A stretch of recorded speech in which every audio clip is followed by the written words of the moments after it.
वंज कासद उस मगरूर ताई मेरा एक पैगाम अपड़ा।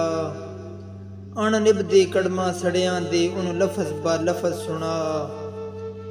उस ना इंसाफ न भुले होए वादे एक वारी याद दिवा।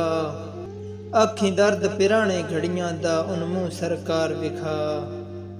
तो आप नू आप तबाह चा कीता वेला दे नहीं दोष खुदाई ते। हाँ लोड़ तो बाला उलट पिया खुद गरज बशर हर जाई ते।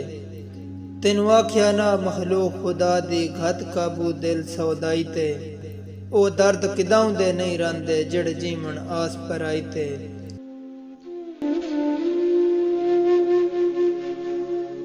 बंदे शौक तो पहल परीता लेंदन वत लाइयां भुल भल वैंदन। डंग चार गुजार के मतलब दे समाचाइयां भुल भल वैंदन। छल्ले मुंदरियां दर्द विराग दियां हथी पाइयां भुल भल वैंदन।